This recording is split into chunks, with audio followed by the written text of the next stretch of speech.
Good morning all of you. आपका एक बार फिर से स्वागत है हमारे YouTube channel Arya school Hamirwas में। मैं फिरोज खान आपका वेलकम करता हूं। अभी रिसेंटली अपने 2 फेस्टिवल गए हैं, इसमें ईद उल अजहा और साथ में रक्षाबंधन था, भाई बहन के प्रेम का प्रतीक। तो उन दोनों त्योहारों की आप सभी को बहुत बहुत शुभकामनाएँ। इन त्योहारों की वजह से थोड़ा सा टाइमिंग सेट नहीं हो पाया और 1-2 दिन क्लासें हैं तो थोड़ी सी मिस हो गई इंग्लिश की, तो उसके लिए आप सभी से क्षमा चाहूँगा। आगे कैरी ऑन करते हुए आज हम 12th कंपलसरी इंग्लिश में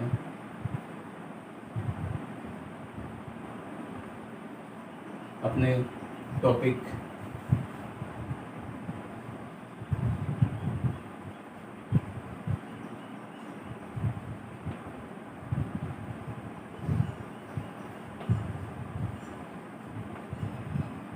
मैंने एक टॉपिक स्टार्ट कर रखा था आपके लिए, क्योंकि उस टॉपिक को आगे बढ़ाते हुए आगे बढ़ाएंगे। जैसे कि अपना टॉपिक था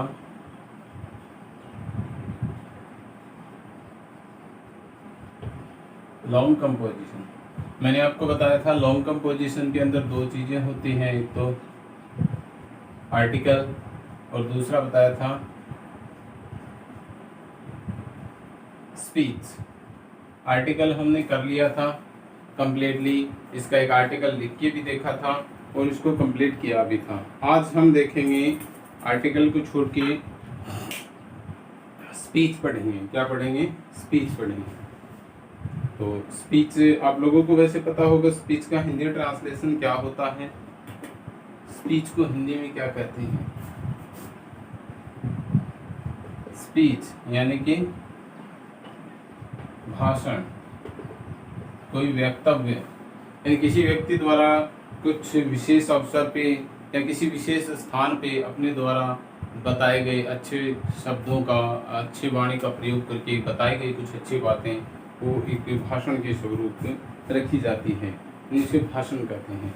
कई बार टीचर्स अपने बच्चों को क्लास में कोई ज्ञानवर्धक बातें बताते हैं, तो कई उदंड प्रवृत्ति के बालक होते हैं जिनका एक्स्ट्रा माइंडेड चलता रहता है, तो यही पीछे बैठ के यही बातें करते रहते हैं कि क्या सर भाषण दे रहे हैं। तो वो स्पीच है। ये क्या है? स्पीच यानी जिसके माध्यम से हम बोलकर अपने विचारों को व्यक्त कर सकें, वो स्पीच कहलाता है। Is that clear? समझ में आ रहा होगा मेरे ख्याल से आप लोगों को इतनी बातें। अब हम स्पीच लिखने से पहले स्पीच के पार्ट देखेंगे। हम इसको 3 पार्ट में डिफाइन करते हैं। लिखने का तरीका, वैसे स्पीच ओनली एक ही तरीके से लिखा जाता है, जैसे मैं हिंदी में बता देता हूँ थोड़ा सा आपको। जैसे मान लीजिए कोई भी इम्पोर्टेंट टॉपिक है और उसके ऊपर आपको स्पीच बोलना है, तो सबसे पहले आप क्या करोगे? एक मान लीजिए जिस किसी भी संस्था में, जिस किसी भी स्थान पे आप गए हो, वहाँ पे अगर आपके आसपास कुछ लोग हैं, तो सबसे पहले आप उन लोगों को संबोधित करोगे, उनका सम्मान करोगे। उसके बाद उस टॉपिक पे, जिस टॉपिक पे आपको बोलना है उस पर बोलोगे। जैसे कई बार हम स्कूल में देखते हैं, हमारे छोटे छोटे प्रोग्राम्स होते हैं, छोटे बड़े प्रोग्राम्स होते हैं, चीफ गेस्ट वगैरह आते हैं, तो हमारे जो स्पीकर्स होते हैं यानी जो बोलने वाले व्यक्ति, जो उस प्रोग्राम को हैंडल करने वाले लोग होते हैं, वो सबसे पहले क्या कहते हैं कि आए गए अतिथिगण, मेरे सहपाठी, मेरे को टीचर्स यानी मेरे साथ पढ़ाने वाले टीचर्स एंड प्यारे बच्चों, मैं आपको बताने जा रहा हूँ कि हम यहाँ पे आज क्यों इकट्ठा हुए, इसका क्या पर्पस है, वगैरह वगैरह जो बताए जाते हैं वो। तो उसमें मैं आपको इस स्पीच को बोलने, लिखने या सभी के सामने व्यक्त करने के तरीकों के माध्यम से 3 पार्ट में डिफाइन करता हूँ। स्पीच होता है उसको, एक तो होता है स्टार्टिंग पार्ट,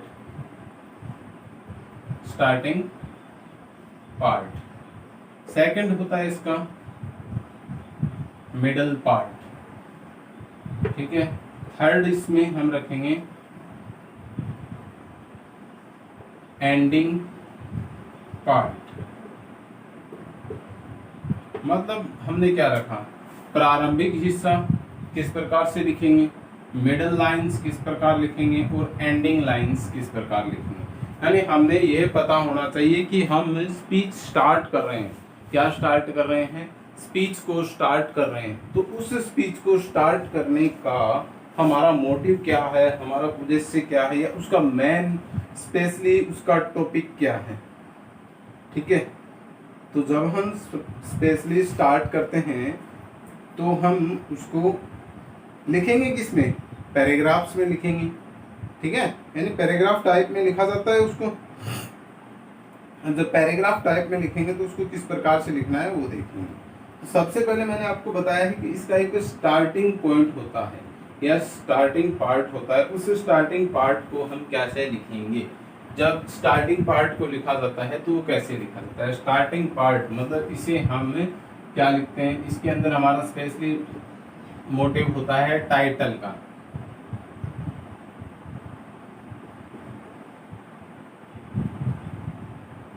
क्या होता है इसमें मोटिव अपना, टाइटल का, यानी इसका टाइटल क्या है उसको डिफाइन करना होता है। तो जो टाइटल होता है उसको क्या डिफाइन किया जाता है।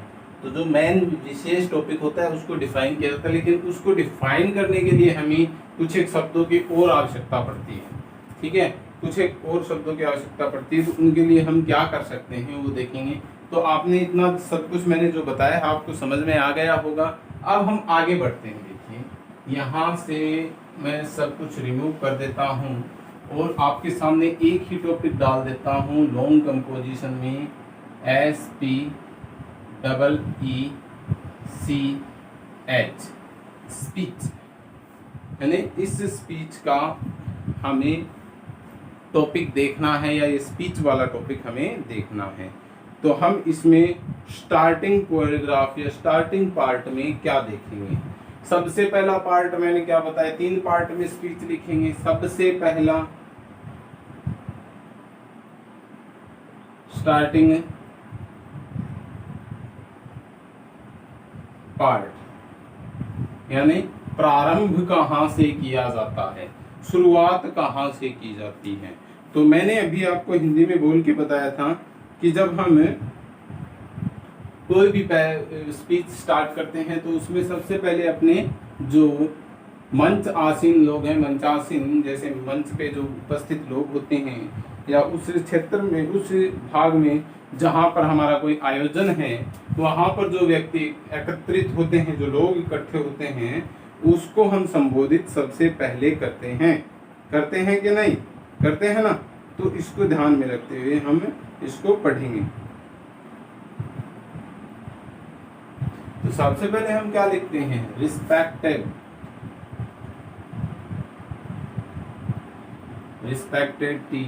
Principal,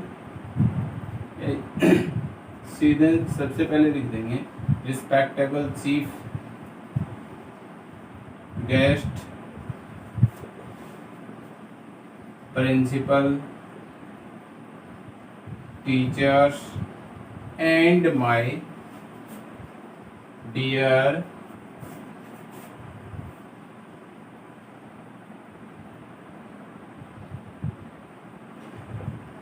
friends. क्या करेंगे, इसका स्टार्टिंग पॉइंट क्या होगा, इसका स्टार्टिंग पॉइंट होगा respectable chief guest principal teachers and my dear friends. तो क्या लिखा हमने, respected chief guest principal teachers and my dear friends, की सम्माननीय आदरपूर्वक बुलाए गए जो हमारे चीफ गेस्ट हैं, मुख्य अतिथि, प्रधानाचार्य, अध्यापक और मेरे प्रिय मित्रों। अब हम आगे उस टाइम का डिफाइन कर देंगे जिस टाइम हम हैं a very good morning, a very good morning to all of you. सभी को एक बहुत अच्छी सुबह की नमस्कार। अब इसके बाद हम लिख देंगे आई am Rajkumar, student of class 12th B। ये उसने अपना इंट्रो दे दिया साथ में कि मैं कौन हूँ, मैं सुरेश राजकुमार हूँ और 12th बी में पढ़ता हूँ। अब वो बताएगा वो क्यों खड़ा हुआ है यहाँ पे आपके सामने और ये आपके सामने क्यों आया है। अब ये कहेगा I am here to express view on the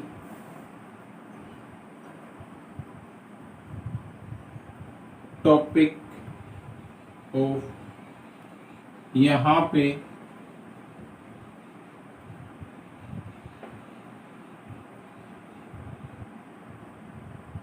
topic name आ जाएगा। ये इसकी स्टार्टिंग लाइनें हो जाएंगी। अब मैं इसको आपको ठीक से थोड़ा सा डिफाइन करके बता देता हूँ कि ये स्टार्टिंग लाइनें क्या कह रही हैं, स्टार्टिंग पार्ट्स क्या कह रहा है। स्टार्टिंग पार्ट्स में ये कह रहा है कि जब हम एक स्पीच बोल रहे होते हैं तो हमें क्या ध्यान रखना है कि स्टार्टिंग पार्ट जो है स्पीच का वो किस प्रकार का होना चाहिए। अपना वो स्टार्टिंग स्पीच का पार्ट है वो इफेक्टिव होना चाहिए, सुदृढ़ होना चाहिए। तो हमने लिखा respected chief guest, principal,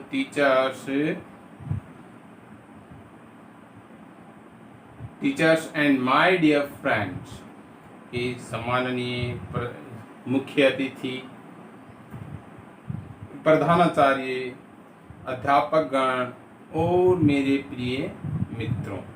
a very good morning to all of you, कि आप सभी को एक बहुत अच्छी सुबह की नमस्कार।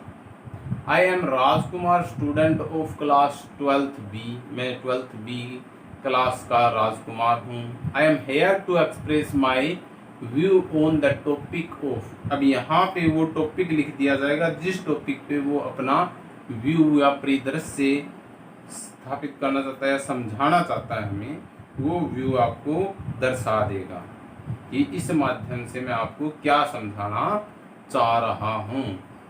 यानी यहाँ पे कौन सा टॉपिक है, किस टॉपिक पे मैं आपको कुछ कहना चाहता हूँ, या इस पे मैं मेरा क्या व्यू या क्या मेरा वक्तव्य आपके सामने प्रस्तुत करना चाहता हूँ, या मेरे विचार जो हैं वो आपके सामने किस टॉपिक पे व्यक्त करना चाहता हूँ, वो चीजें आपको वो बता देंगे।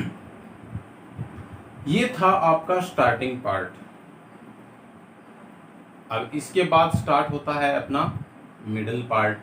तो मिडिल पार्ट में हमें क्या लिखना होता है वो चीजें हम देखेंगे मिडिल पार्ट। तो सब आगे देखेंगे। सेकंड पार्ट जो अपना है मिडिल पार्ट। अब मिडिल पार्ट में हम क्या बताएंगे, सबसे फर्स्ट पार्ट में हमें पता चला एक टॉपिक है जिसके ऊपर हम स्पीच बोल रहे हैं, ठीक है। जब स्पीच बोल रहे हैं तो सबसे पहले हमें क्या देखेंगे, उस टॉपिक का क्या लिखेंगे, इंट्रोडक्शन या फिर डिफाइन द टॉपिक। सबसे पहली बात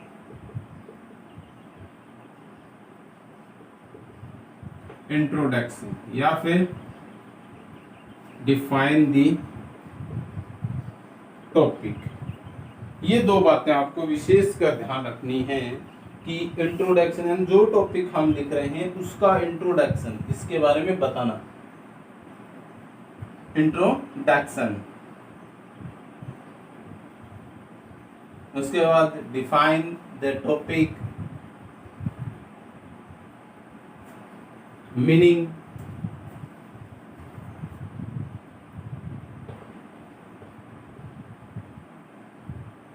रीजन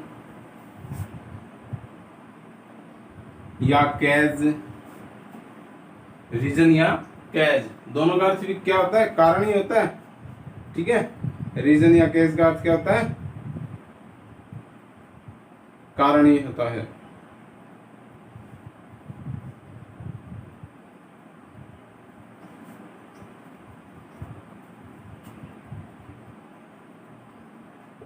इफेक्ट्स, गुड या बैड, उसके इफेक्ट्स कैसे हैं, अच्छे इफेक्ट्स हैं या बुरे, उसके प्रभाव जो होते हैं वो अच्छे प्रभाव हैं या बुरे प्रभाव हैं।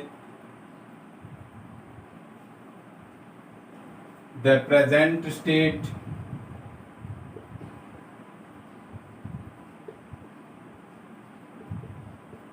Present state facts. Present state का मतलब क्या होता है? वर्तमान स्थिति, ठीक है। फैक्ट्स का मतलब है तथ्य, उसके बाद डाटा,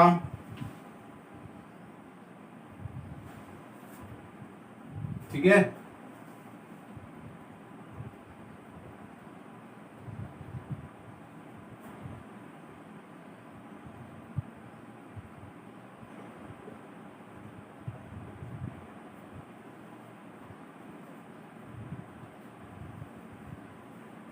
आगे क्या लिखा है? डाटा के बाद लिखा है express your view in detail. अपना जो विचार है या तुम्हारे जो विचार हैं वो किसमें? डिटेल में, संपूर्ण जानकारी के अनुसार उसको क्या करना है? वर्णित करना है। अब उसके बाद हम उस स्थिति को भी बता सकते हैं कि वर्तमान में कैसी स्थिति और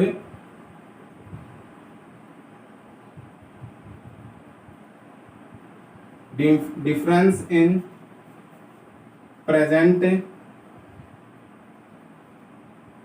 और पास्ट, डिफरेंस इन प्रेजेंट और पास्ट। इसमें हम बिटवीन का प्रयोग करते हैं।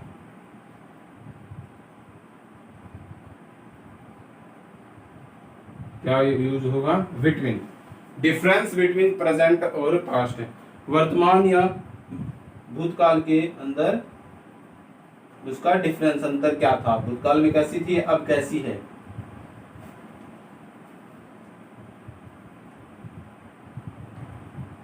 इसके बाद देखेंगे एडवेंचर्स, यानी कि फायदे।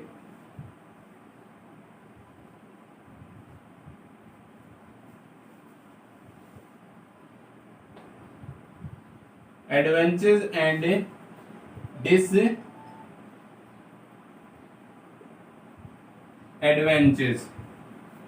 लाभ यानी फायदे और नुकसान। उसका फायदा क्या है, उसके नुकसान क्या हैं।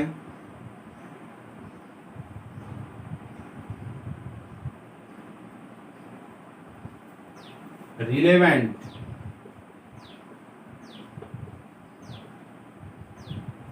एग्जाम्पल, उससे संबंधित उदाहरण।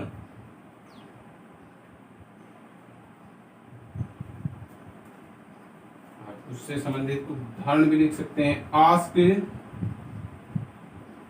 Questions, results.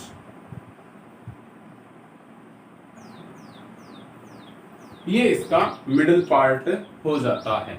मिडिल पार्ट में हमने क्या क्या लिखा? देखिए, मिडिल पार्ट में हमने लिखा है कि हमें क्या करना है। सबसे पहले फर्स्ट पार्ट में हमने इसका इंट्रो जान लिया, फर्स्ट पार्ट में इसका टॉपिक जान लिया कि क्या टॉपिक है। उसके बाद उसमें उस टॉपिक का इंट्रो या उसकी डिफाइन द टॉपिक, यानी उस टॉपिक का वर्णन या उसको परिभाषित करना, मीनिंग, उसके अर्थ को समझाना। रीजन या केजेस, मतलब रीजन या केस दोनों के एक ही अर्थ होता है। कारण, उसका कारण, क्या कारण है।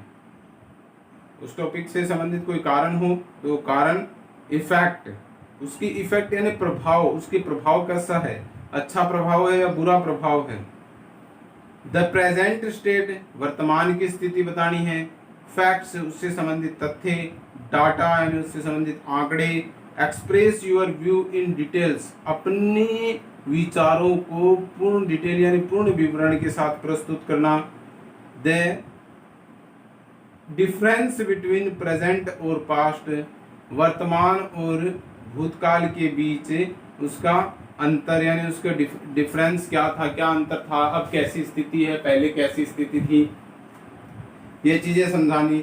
उसके बाद एडवेंचर्स एंड डिसएडवेंचर्स, मतलब लाभ और हानि, लाभ और हानि, फायदे या नुकसान, नफा या नुकसान या फायदा या नुकसान जो है वो उसका बताया जाता है। रिलेवेंट एग्जाम्पल, उससे संबंधित एग्जाम्पल यानी उदाहरण भी प्रस्तुत किए जा सकते हैं। आस्क क्वेश्चंस, प्रश्न भी पूछे जा सकते हैं। इस पैराग्राफ में रिजल्ट्स, उसके परिणाम के बारे में बताया पूछा जा सकता है। ये इसका मिडिल पार्ट, ये इसका मिडिल पार्ट है। अब हम देखेंगे एंडिंग पार्ट, यानी स्टार्टिंग पार्ट में हमें पता चला टॉपिक है, टॉपिक से पहले हमने सम्मानित मंच को सम्मानित किया, मंच पे जो आसीन लोग थे उनको सम्मानित किया। उसके बाद हमें टॉपिक का पता चला, टॉपिक के बाद हमने टॉपिक का इंट्रो, उसकी definition, meaning, reason, effect, present state, facts, data, details, difference present and past, advantage and disadvantage, relevant example, ask question वगैरह वगैरह सब कुछ क्लियर किया। अब हम देखेंगे इसका एंडिंग पार्ट। क्या देखेंगे? एंडिंग पार्ट देखेंगे इसका। एंडिंग पार्ट में हमें क्या लिखना होता है?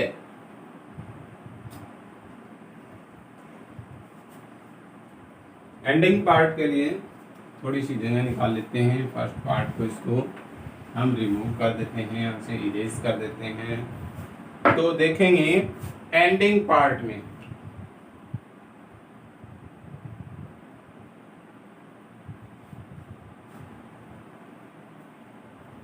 थर्ड पार्ट कौन सा है इसका?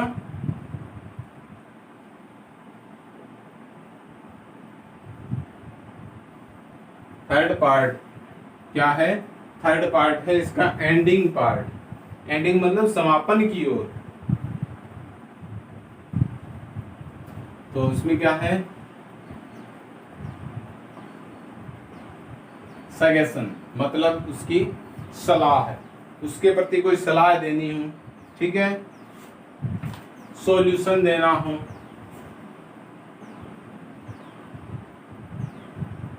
क्या देना हो? सॉल्यूशन, सलाह है, किसी भी प्रकार का सुझाव, सजेशन, सुझाव, सॉल्यूशन यानी उसका हल।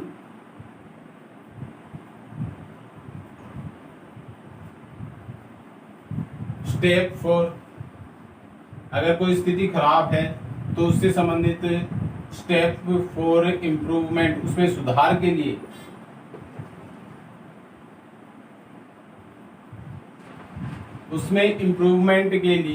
क्या करना? कदम उठाना, क्या कदम उठाए जा सके इम्प्रूवमेंट के लिए, वो स्थिति लिखनी।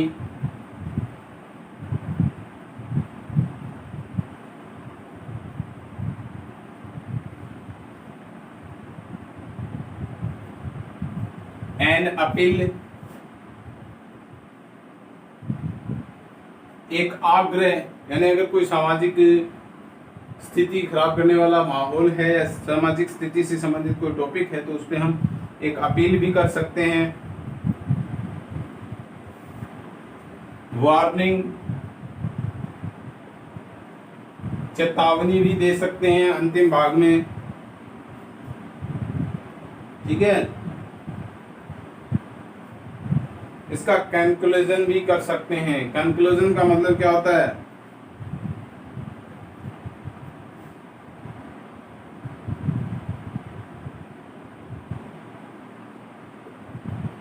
कंक्लूजन मतलब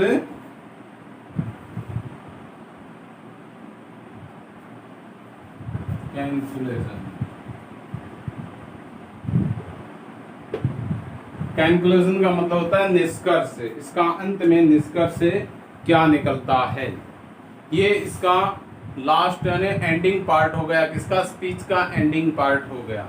suggestion, solution, step for improvement, an appeal, warning and conclusion.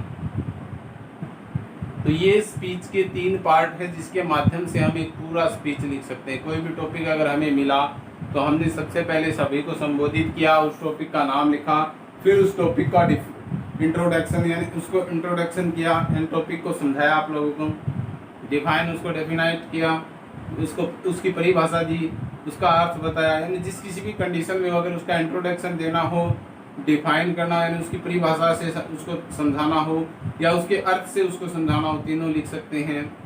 ठीक है। रीजन यानी उसका रीजन क्या है, कैसे यानी कारण, रीजन या कारण, कारण क्या है उसका, इफेक्ट्स उसके प्रभाव कैसे हैं, उसकी प्रेजेंट कंडीशन कैसी है, उसके तथ्य कैसे हैं। इस प्रकार से हम एक पूरा पेज, पूरा पृष्ठ है वो क्या लिख सकते हैं, स्पीच का लिख सकते हैं। Is that clear? I think आप लोगों को ये इतना समझ में आया होगा। आज के लिए इतना काफ़ी होगा। Good bye all of you. बने रहिए हमारे YouTube channel Arya school Hamirbad से, जहाँ पे आपको पर डे एक नई क्लास मिलेगी, एक नया टॉपिक मिलेगा। Good bye all of you.